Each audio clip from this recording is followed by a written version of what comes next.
आज आदर्श कोतवाली महानगर का ज्वाइंट कमिश्नर नवीन अरोड़ा, डीसीपी उत्तरी राइस अख्तर, एसीपी महानगर डॉक्टर बीनू सिंह के द्वारा वार्षिक निरीक्षण किया। थाना प्रभारी प्रदीप कुमार सिंह के साथ सभी चौकी प्रभारी रहे मौजूद। थाने की साफ सफाई से लेकर सारे रजिस्टर को चेक किया गया।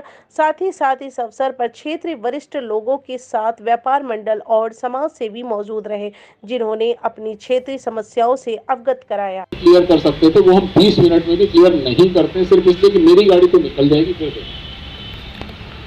हमारे ही देश में, सिक्किम में एक ऐसे देश है, अगर आप उसमें एक लाइन क्रॉस करते हैं, मैं सिक्किम में पुलिस ऑब्जर्वर भी था, 1 महीना रहा हूं, आप सिर्फ अपनी डिवाइडर को क्रॉस करके उधर जाते हैं, उसके बाद आप 1 इंच नहीं हिल सकते हैं।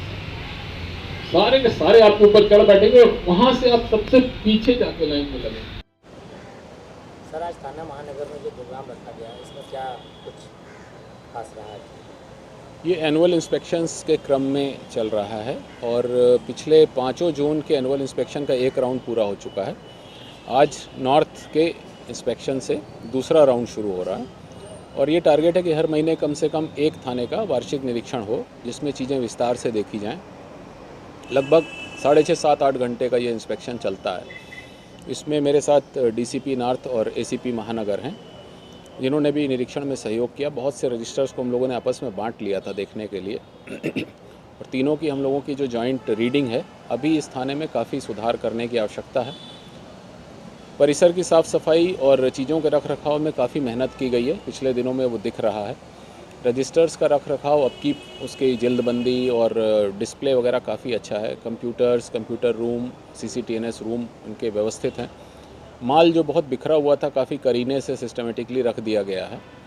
जो चीज़ें देखने में आई और हम लोगों को जिसमें काम करना है, एक तो घरैया लाइन में कई ऐसे आवास हैं जो टूट फूट और मरम्मत जिनमें रिक्वायर है, काफ़ी पुराने हो गए हैं।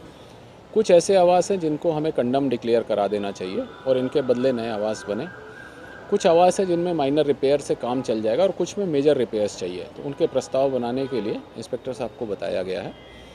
वेपन्स का रख रखाव देखा गया, तो 1-2 लोगों को छोड़कर अभी जो ऐसे सामने आए हैं, कुछ ऐसे भी लोग हैं जिनसे अभी वेपन्स खोलना जोड़ना और उनको उसकी रुकावटों के बारे में जानकारी नहीं, ज़्यादातर लोग कर रहे हैं। लेकिन जिनको नहीं आता उनकी ट्रेनिंग के लिए भी बताया है, क्योंकि अपना वेपन्स के बारे में काफ़ी उनको मजबूती आनी चाहिए और उसके बारे में नॉलेज होना चाहिए।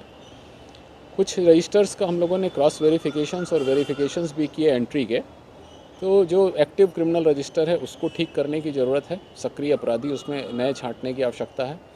टॉप 10 अपराधी जो छांटे गए हैं उसमें अभी और सुधार करने की आवश्यकता है और वास्तव में ऐसे टॉप 10 होने चाहिए जो इस थाने क्षेत्र के सबसे बड़े 10 अपराधी हों और जिनमें काम करके पुलिस को लगे कि वास्तव में काम हुआ है और काम का एक मैसेज जाना चाहिए छोटे मोटे अपराधियों में कि जब इन 10 के खिलाफ कार्रवाई हो सकती है तो हम लोग तो हमारे खिलाफ हो ही जाएगी।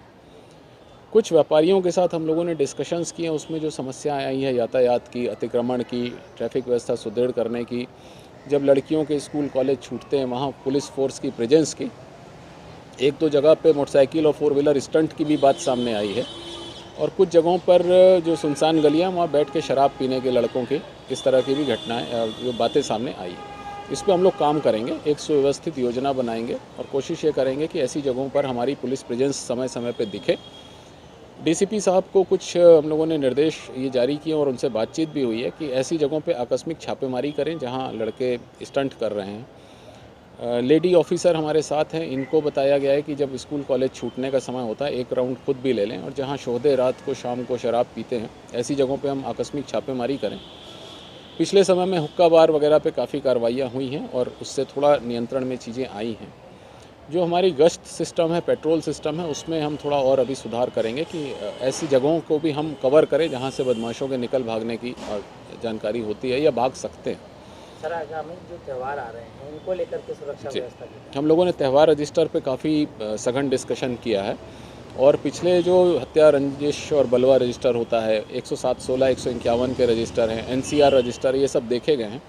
ऐसे लोगों को चिन्हित किया जा रहा है जिन्होंने पिछले ग्राम चुनाव, पंचायत चुनाव के समय या किसी भी चुनाव के समय कभी झगड़ा किया हो, पॉलिटिकली रंजिश रखते हों, तो हमने इसको जातवार, धर्मवार और राजनीतिक संवेदनशीलतावार इस बार बांटने की हम कोशिश कर रहे हैं कि उस हिसाब से हम अपनी प्रिवेंटिव एक्शन करें। चुनावों को लेकर शस्त्र लाइसेंस जमा कराने की कार्रवाई है। विभिन्न अभियान चलाए जा रहे हैं जिसमें अवैध शस्त्रों के खिलाफ, अवैध शराब के खिलाफ, नारकोटिक्स के खिलाफ, प्लस जो हमारे सेंसिटिव स्पॉट्स हैं उनकी चेकिंग है, नाइट चेकिंग है, बैरियर चेकिंग है। तो सारे अभियानों को हम समय समय पे चलाते रहे हैं, चलाते रहेंगे। कोशिश यही करेंगे कि पीसफुल माहौल में त्यौहार भी संपन्न हो और आगामी चुनाव भी। सर, और जिस तरह लोग यहाँ एक मीटिंग हुई, सामाजिक लोग काफ़ी यहाँ मौजूद रहे, उनके लिए सर क्या दिशा निर्देश? कुछ चीज़ें हमने उनसे भी रिक्वेस्ट की है कि अपनी दुकानों के सीसीटीवी कैमरे सब लोग लगवा लें, चलवा लें, रात को बंद ना करें, अपने घरों में सीसीटीवी कैमरे लगवाएं। कुछ यदि वो सामूहिक रूप से मिलकर चौराहों तिराहों पे लगवा सकते हैं उसको भी ऑगमेंट करें। अपनी दुकानों में स्वयं एनक्रोचमेंट ना करें, अपने सामने किसी पटरी दुकानदार या किसी को पैसे लेके लगने ना दें। और जहाँ पर अतिक्रमण की समस्या आ रही है या पटरी दुकानदार उनकी बात नहीं मान रहे हैं, नगर निगम से हम लोग टाई अप करके कोशिश करेंगे कि उनको अगर रजिस्ट्रेशन नहीं है वहाँ से हटवा दें।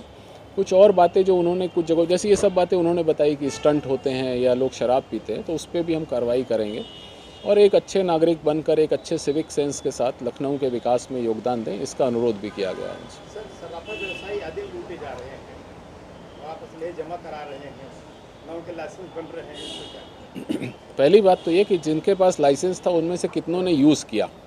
कितने ऐसे सराफों को आप जानते हैं जिनके पास लाइसेंस थे और जब आपके हिसाब से लूटे जा रहे तो उन्होंने इस लाइसेंसी असले का प्रयोग किया?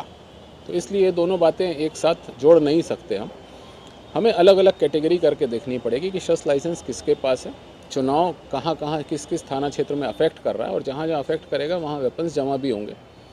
कोई भी व्यक्ति जो आपराधिक प्रवृत्ति का है, जिसके खिलाफ किसी तरह का प्रार्थना पत्र पड़ा है, IGRS कंप्लेंट है या मुख्यमंत्री पोर्टल से कंप्लेंट है विभिन्न अधिकारियों के पास, या कोई तहसील दिवस, थाना दिवस में कोई रंजिश किसी तरह की सामने आई है, उनके असलहे जरूर जमा होंगे।